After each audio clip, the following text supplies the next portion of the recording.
Hey tout le monde, j'espère que vous allez bien. Dans cette toute nouvelle vidéo, je vais vous montrer comment réaliser des flipbooks qui sont des petits livres de dessins animés. Donc c'est parti, je vous souhaite un bon visionnage. Alors pour commencer, je tiens à vous dire que j'ai reçu mon kit de flipbook dans une boîte en carton et là il y a la plaque lumineuse avec le câble qui était dans la boîte qu'on branche juste ici et qu'on allume sur le petit bouton et tout ça, toute la partie blanche s'allume. Ensuite, on a les fameux flipbooks avec des pages blanches, avec aussi des petits vis pour tout fixer et on va venir faire les dessins à l'intérieur. Donc celui-là, c'était un que j'avais déjà fait.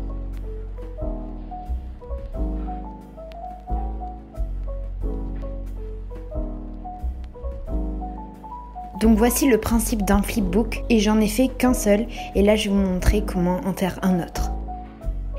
Pour commencer, je suis venue enlever les petits vis avec un tournevis qui était dessus et ça donne ça. Donc c'est là que je vais avoir besoin de ma petite plaque lumineuse, mais je vais pas l'allumer parce que là j'en ai pas encore totalement besoin. Il faut d'abord que je fasse ma première page. Donc je viens prendre ma petite feuille, ma première petite feuille et je vais venir faire le dessin que j'ai envie de faire bouger. Donc moi c'était un lapin. En fait, j'ai envie de faire l'animation d'un papillon qui se pose sur le nez de ce lapin et il a envie d'éternuer. Donc quand il éternue, il a des grosses dents féroces et après il redevient mignon. Donc là, on peut écrire numéro 1, donc c'est la première page, en petit pour pas que ça se voit trop. Et on vient prendre la deuxième qu'on va mettre par-dessus. Et c'est là qu'on va venir allumer notre petite plaque brillante. En fait, on l'allume pour pouvoir décalquer notre premier dessin avec des éléments qui vont bouger.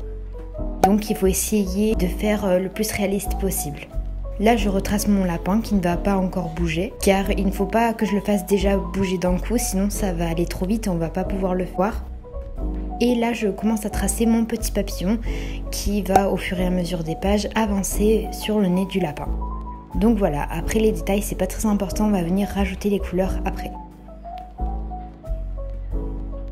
Je peux laisser ma première feuille sur un côté et en fait, je vais après venir les empiler à l'envers. Donc toutes mes feuilles seront dans le désordre, mais quand je mettrai la couleur, je les remettrai à l'endroit du coup. Comme vous pouvez le voir, le papillon avance et bat des ailes dans l'autre sens pour que quand on tourne les pages, on ait l'impression que le papillon bat des ailes. Et là, c'est la troisième page. Et on fait pareil sur toutes les feuilles. Après, à un moment, quand mon lapin va éternuer, je lui ai fait baisser ses oreilles. Donc faut pas faire d'un coup ses oreilles baissées comme je vous l'ai dit. Faut les faire lentement, page par page. Comme ça fait plus réaliste.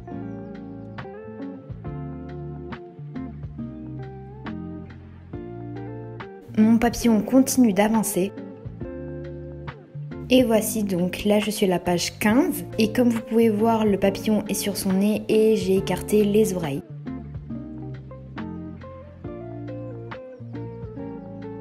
Et voici un autre exemple, on voit que c'est bien décalqué et que les oreilles ont bien bougé.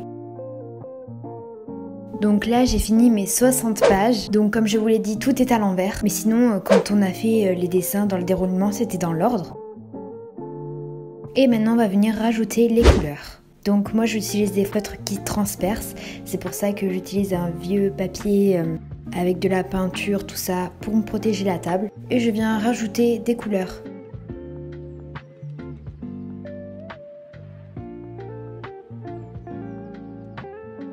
Donc les couleurs ne doivent pas changer, c'est toujours les mêmes. Et là on n'a plus besoin de notre petite plaque lumineuse. Ensuite sur la couverture j'ai collé un petit papillon. Et vous pouvez faire comme moi, comme j'ai fait sur Cactus, écrire.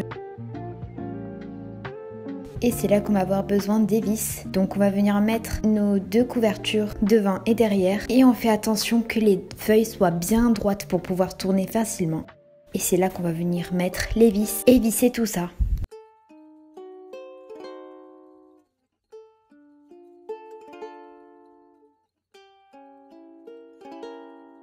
Donc normalement c'est fini, vous pouvez jouer avec votre flipbook et voici le résultat.